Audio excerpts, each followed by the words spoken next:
notre invité ce soir, c'est Georges Eho, candidat du Cercle des leaders émergents clés aux législatives 2018. Georges Eho, bonsoir. Bonsoir Samuel, bonsoir à tous nos téléspectateurs.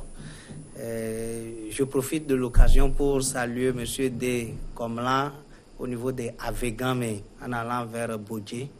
Et je remercie Dieu pour leur vie, pour tout ce qu'il fait sur cette route.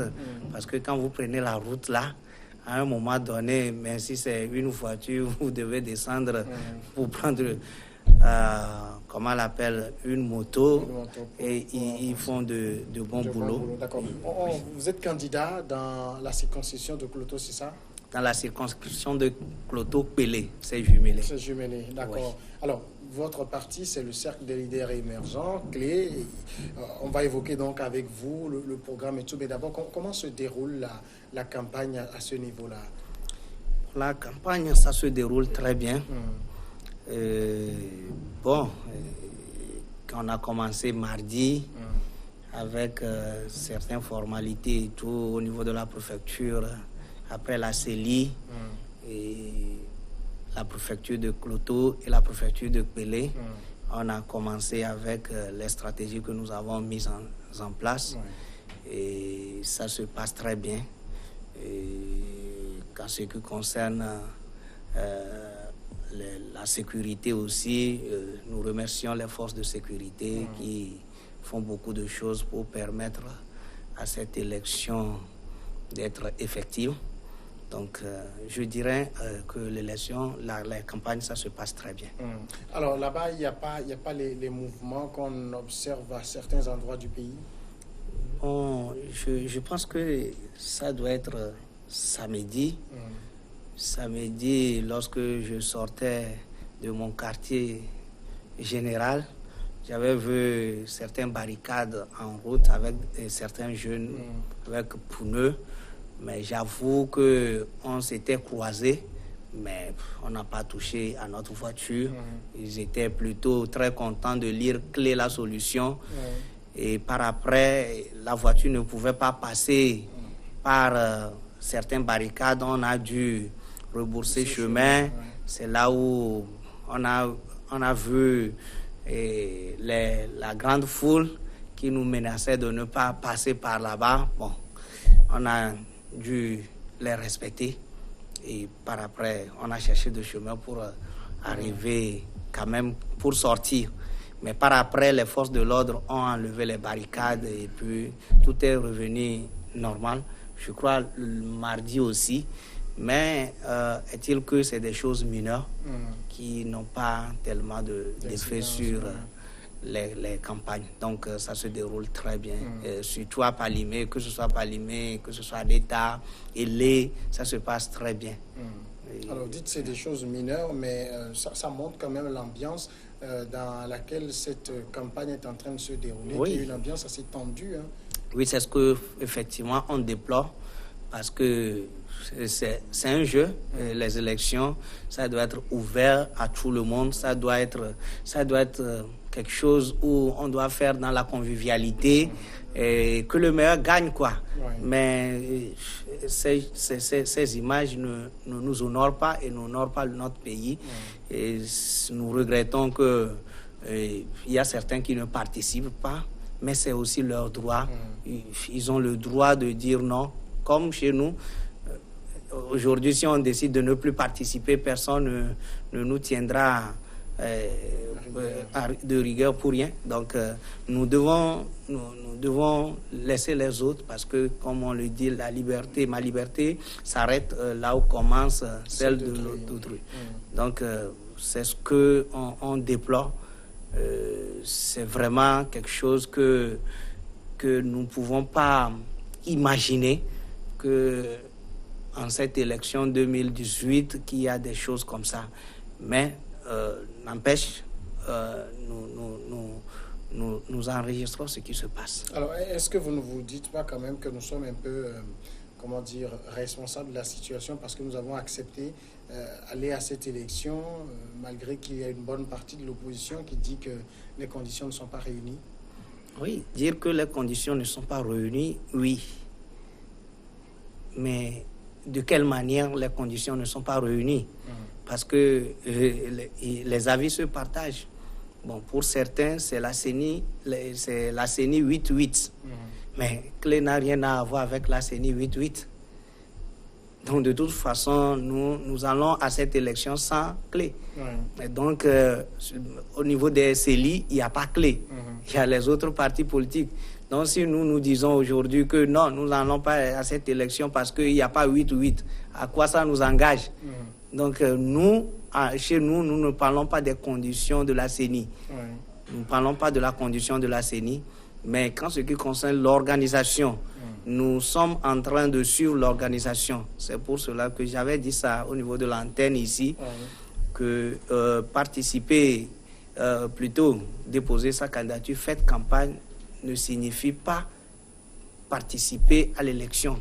On peut, à chaque moment où nous savons que nous ne pouvons pas, ça ne permet pas à Clé d'aller, nous pouvons à chaque moment dire non, nous ne pouvons pas aller. Mais ça veut dire quoi? Que vous êtes déjà dans la campagne, que vous dépensez beaucoup d'argent et qu'à la dernière minute, vous pouvez dire on n'y va pas? On peut le faire. Si à notre niveau, nous arrivons à avoir la certitude que ce que nous faisons, nous ne pouvons pas, il n'y a pas une transparence qui nous permettra de gagner, on peut arrêter. C'est pour cela que je dis les revendications diffèrent d'un parti politique à l'autre. Jusqu'à présent, vous êtes satisfait des conditions? Jusqu'à présent, nous ne sommes pas totalement satisfaits des conditions, mais cela ne veut pas dire que les temps ont passé, parce que quand vous demandez quelque chose, quand vous voulez quelque chose et on ne vous satisfait pas immédiatement, et que d'ailleurs, ce n'est même pas le temps de vous satisfaire, vous ne pouvez pas dire qu'on ne vous a pas satisfait. Attendez le temps d'abord. Donc, nous sommes dans la course et nous pouvons nous arrêter à tout moment. Mais là où nous sommes, nous apprécions parce que ce n'est pas facile d'organiser les choses. Mais quand vous organisez une petite fête dans votre maison, les spectateurs vont vous blâmer 1000 fois, mais vous-même, quand vous sortez, et vous allez savoir que organiser une petite fête, c'est pas facile. Mais organiser quelque chose sur le plan national, ce n'est pas aussi facile que ça. Donc, nous avons la patience que ça va aller. Alors, dans votre campagne, comment est-ce que vous êtes reçus? Nous sommes bien reçus et je rends gloire à Dieu parce que nous sommes très bien reçus. Quand nous étions à Elé, depuis Zongo jusqu'à Katakana, passant par, comment on l'appelle, les Pimé, Pimé Sévac, Pimé Tomegbe, nous sommes bien reçus parce que les gens n'ont jamais imaginé qu'un jeune comme moi, être candidat aux législatives et tête de liste pour un parti politique, cercle des leaders émergents. Je vous rappelle que le cercle des leaders émergents en 2013 était la première force extra-parlementaire. Et donc, un jeune comme moi avec des idées entrepreneuriales, des idées qui vont promouvoir les secteurs privés dans la zone, les gens sont très contents. Je vous dis que nous passons de maison en maison et je saluais pratiquement tout le monde. Oui. Donc je saluais tout le monde et les gens m'ont bien accueilli. Et comme je vous le dis, il y a j'ai eu beaucoup d'amis, beaucoup de frères. Est-ce que ça veut dire que vous avez la clé du succès? Déjà. Je suis ici très content parce que même malgré nos moyens, d'ailleurs, je vais vous dire que nous n'avons pas des moyens que d'autres partis déploient sur le terrain, mais nous avons nos moyens de bord. Et je vous dis que malgré nos moyens, nous sommes bien accueillis, puisque sur le terrain, d'ailleurs, nous sommes un nouveau parti politique. Et pour la première fois, nous nous présentons dans Cloto, Pelé, mais les jeunes sont dévoués à travailler avec nous malgré nos moyens. Je vais vous surprendre parce qu'il y a un jeune dans Pelé, je garde son nom, qui m'a dit, Monsieur Ho, j'irai partout tu veux m'envoyer. je n'ai pas besoin de moyens parce que je crois en vous. Je sais que quand je vous vois, je vois la jeunesse. Je veux qu'il y ait une émergence de la jeunesse. Et donc, et pratiquement tout Pelé, il parcourt, il mobilise, il fait les porte-à-porte, il mobilise les jeunes et tout le monde. Je suis très content et je sais que déjà le succès est à la porte. Ça veut dire que, vous l'avez dit, les gens vous disent, quand nous vous voyons, on voit la jeunesse en vous. Vous-même, vous faites campagne sur votre jeunesse? Oui, il y a aussi la jeunesse qui compte. L'âge aussi compte. Parce que je vous le dis, ce n'est pas... bon, nous n'avons pas l'habitude, du moins dans Cloto Pelé, d'avoir des jeunes comme moi, dire qu'ils sont candidats aux législatives. Ce sont nos oncles, nos grands frères, nos aînés qui ont l'habitude de venir. Et nous, les jeunes, nous sommes les aidemans. Nous sommes ceux qui font les apatams. Nous sommes devant pour partager les tricots. Au fait, nous ne sommes pas des acteurs dans ces moments de législative. Et donc, l'âge frappe tout le monde. Et je vous dis que quand je rentre dans une maison et que je me présente comme étant candidat, les gens sont étonnés. Ils disent, mais d'habitude, les candidats, ils nous appellent par l'intermédiaire du chef et nous sommes au lieu public pour qu'ils nous parlent. Mais vous, jeunes, comme ça, non, on a apprécié. Donc, j'avoue que même, il y a certains, même qui ont travaillé sans que je ne les connaisse. J'arrive quelque part, on me dit, mais les gens sont venus déjà, j'étais à Pimeseva Zongo, et les gens me disent, Clé était déjà passé. J'ai dit, non, c'est ma zone. Je n'ai jamais mis pied ici. Du moins, j'ai un pot focal, mais qui n'a pas encore venu à Zongo. Il m'a dit, mais ils m'ont dit non, que nous avons déjà Clé. Je vois que les gens... Ils font campagne pour mon âge aussi. Alors, qu'est-ce que vous leur dites quand vous les rencontrez? Vous savez que la préfecture de Cloto, c'est la préfecture la plus riche du Togo. En quoi? Selon... Non, en ressources. En ressources naturelles. Quand nous prenons les cafés cacao, ben, d'ailleurs, c'est selon la Banque mondiale, le PNUD et le plan international. Donc, quand vous allez au service de statistiques, vous allez voir sur l'indice de pauvreté, la préfecture la moins pauvre après le Grand Lomé, c'est la préfecture de Cloto. Donc si on dit c'est la préfecture la moins pauvre, ça veut dire que c'est la préfecture la plus riche. Mais sa richesse n'est pas exploitée. La richesse n'est pas exploitée, du moins la population endogène n'est pas associée. Vous savez, nous avons café cacao. C'est la principale culture là-bas. Oui. Et avec café, nous pouvons faire quoi? Nous pouvons faire venir des entreprises. Un député, il n'a que deux rôles à jouer. Et le contrôle de l'action gouvernementale et le vote des lois. Mais au-delà de ça, le député peut négocier avec des entreprises à venir s'installer dans Cloto. Vous savez... Parlez de lobbying là. Lobbying. Vous savez que on dit toujours qui vient au Togo n'est pas allé à Palimé, n'est pas venu au Togo. Mais quand vous allez à Palimé, vous allez pleurer. Quand vous prenez la route qui mène vers Yokele, vous allez pleurer. D'ailleurs, moi, on m'a prêté qu'une petite voiture, mais ça ne peut pas aller facilement à Yokele. Ce n'est pratiquement pas une route. Et la population souffre. Et quand vous prenez le café et qu'on fait le lobbying, il y a une entreprise sur place, les jeunes seront recrutés. Il y a le cacao. Et je fais un coucou à mon frère Aboku qui a initié quelque chose pour faire le chocolat. Mais avec ça... Chocotogo, c'est ça? Oui, je crois que c'est ça. Et avec ça, mais on peut l'aider.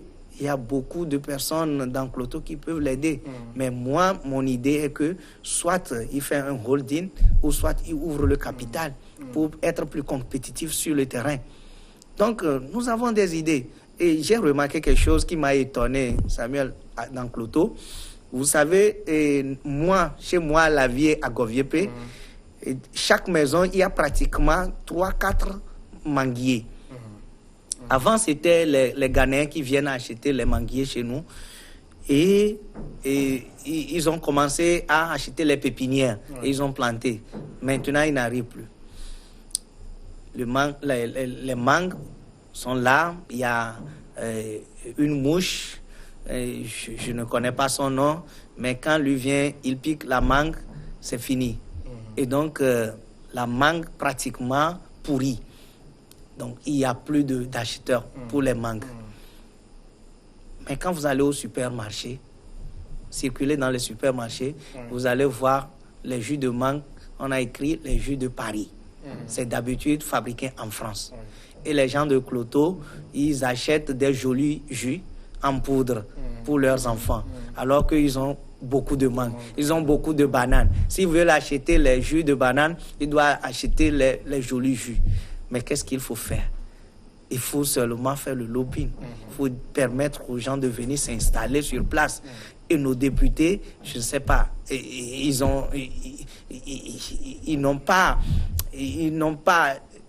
ne se sont pas élevés. Justement, c'est ça allait être l'objet de la question que vous allez vous poser. Ce n'est pas la première fois que Cloto va élire un député. Qu'ont-ils fait, vos prédécesseurs, si jamais vous étiez élu? C'est qu'ils ne se sont pas élevés au-dessus de leur rôle. C'est dit leur rôle, contrôler l'action gouvernementale et le vote des lois, peut-être s'il peut initier des projets de loi pour peut-être avantager la zone, mais pratiquement rien n'est fait. Pratiquement rien n'est fait, surtout pour nous les jeunes. Et pratiquement rien n'est fait. Donc, surtout, quand je demande à certains, est-ce que vous connaissez, je ne suis pas en train de faire publicité pour le gouvernement, mais si je leur pose la question, est-ce que vous connaissez FAEJ, le fonds d'aide à l'initiative économique des jeunes? Il dit non, c'est quoi FAEJ? Ça veut dire l'information n'est pas arrivée. Mais il faut créer des bureaux d'écoute et d'information. Il faut être mobile. D'habitude, ce qui se passe, c'est que quand nous votons nos députés, ils sont à Lomé, ils sont installés à Lomé. Et les cabinets d'écoute, c'est des cabinets qui doivent travailler, qui doivent aller jusqu'à l'information. C'est pour cela que quand moi je suis rentré, je suis arrivé à Monvier. Je suis rentré dans une maison, j'ai vu le robinet, c'est avec les cordons on attache. C'est-à-dire quand vous circulez, vous allez de maison en maison, personne ne vous parlait des problèmes, les problèmes sont là, ils sont visibles, vous pouvez les trouver. Donc pour ça... Oui, mais est-ce qu'en même temps, vous, en tant que candidat aux législatives, vous ne faites pas trop de promesses démagogiques? Non, au fait, ce n'est pas des promesses démagogiques, mais c'est des choses qui peuvent être réalisées, qui peuvent être réalisées sans problème. Parce que ce que les politiques ont dit, c'est que si nous voulons faire venir des entreprises, l'État taxe trop les entreprises. Auteur chasse les entreprises. Dit non, moi je suis un homme d'affaires, j'ai une entreprise. Pour créer mon entreprise, personne ne m'a demandé de taxes. Vous allez au centre de formalité des entreprises, au CFE, et vous avez la formulaire, vous remplissez. C'est que vous savez, il y a trop de politique au Togo. Les choses sont politisées de telle manière que quand nous voyons les querelles que nous voyons aujourd'hui, c'est parce qu'il y a trop de politique.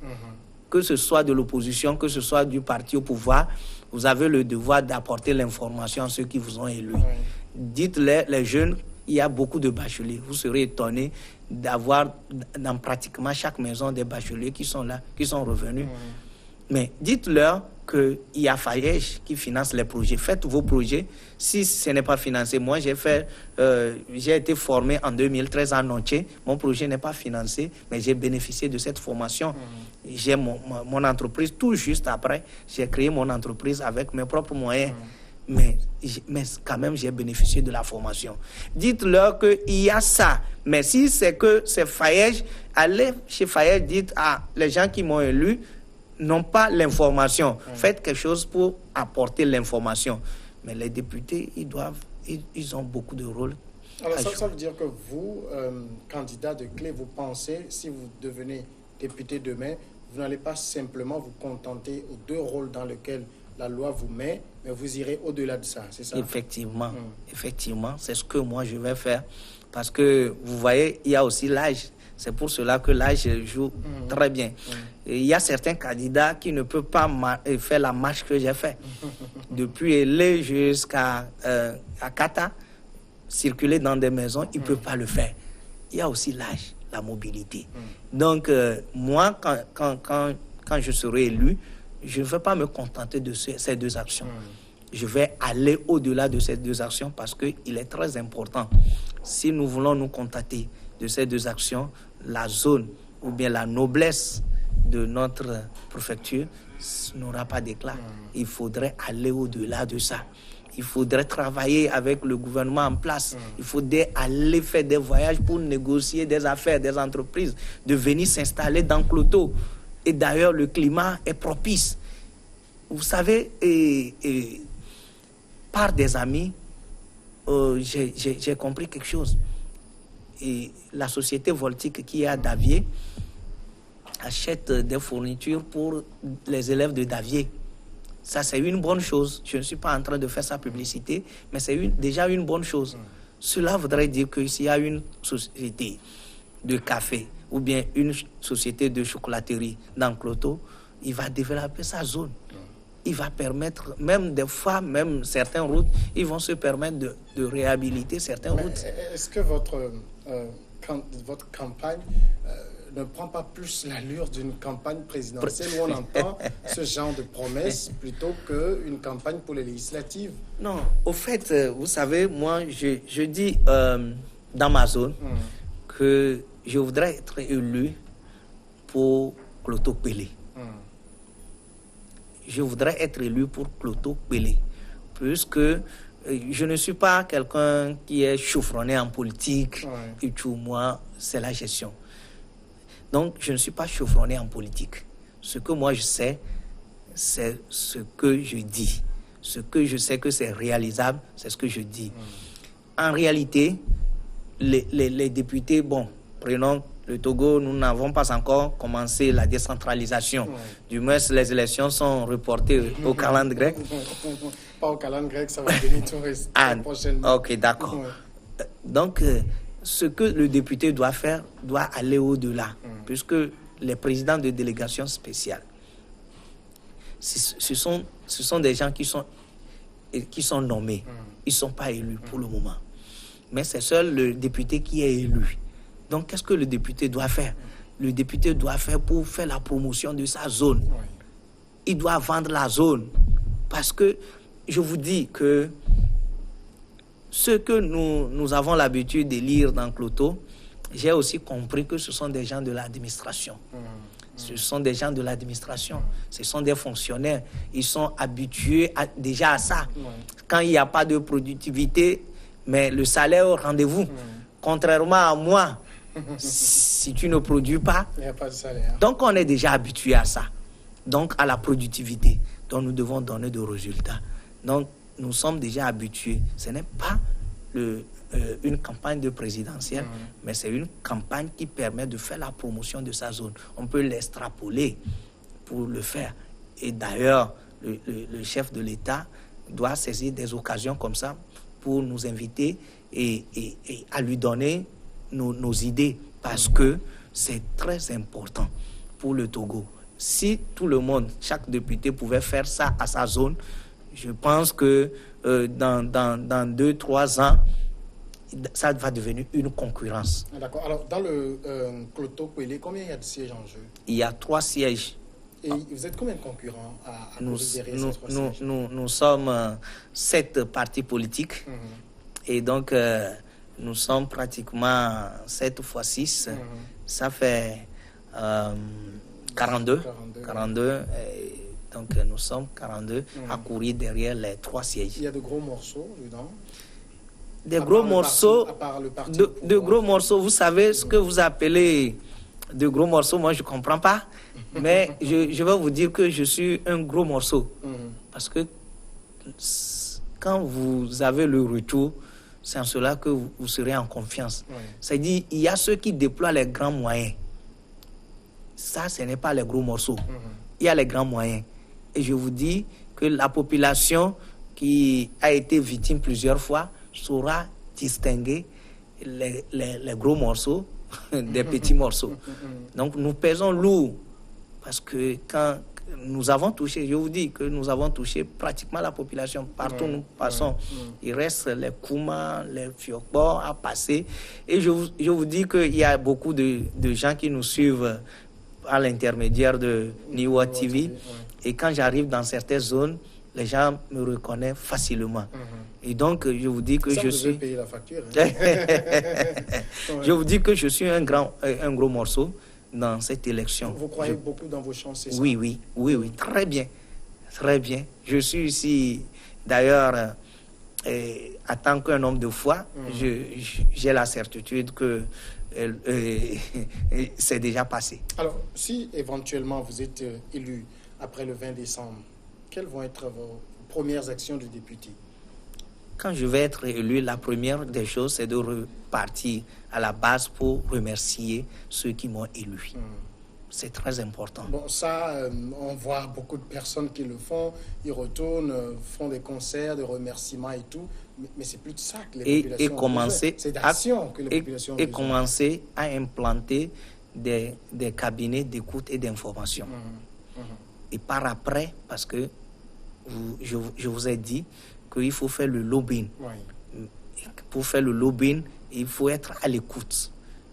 Il faut être à l'écoute. Vous ne serez pas ce député-là qui a sa maison à Lomé, qui va vivre à Lomé et qui rentrera peut-être une fois chaque trimestre, une fois chaque semestre dans sa circonscription. Oui. C'est pas ce genre non. député que vous... Non. C'est pour cela que je vous donne en quelque sorte le résumé, le briefing de ce qui va se passer tout juste après les élections.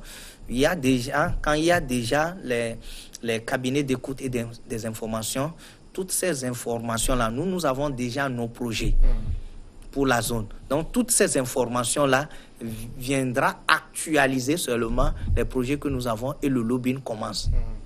Donc, les lobbying vont commencer automatiquement. Le lobbying, c'est aussi auprès du gouvernement pour nos routes. Le lobbying, c'est aussi auprès des bailleurs de fonds pour venir à notre secours. Le lobbying, c'est aussi auprès des sociétés pour venir créer les entreprises dans Kloto-Pelé. Le cercle des leaders émergents est présent dans combien de circonscriptions? Nous sommes dans 10 circonscriptions électorales.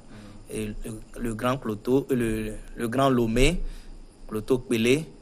Nous sommes dans Rao, Moyen Mono, dans Pen, Oti Sud. On ne va peut-être pas les énumérer tous. Ok, d'accord. Dans 10 circonscriptions électorales. Vous pensez détenir dans toutes ces circonscriptions? Et nous sommes en course pour 36 députés. 36 députés. Oui. Et vous pensez avoir la clé pour? Oui, nous sommes déjà...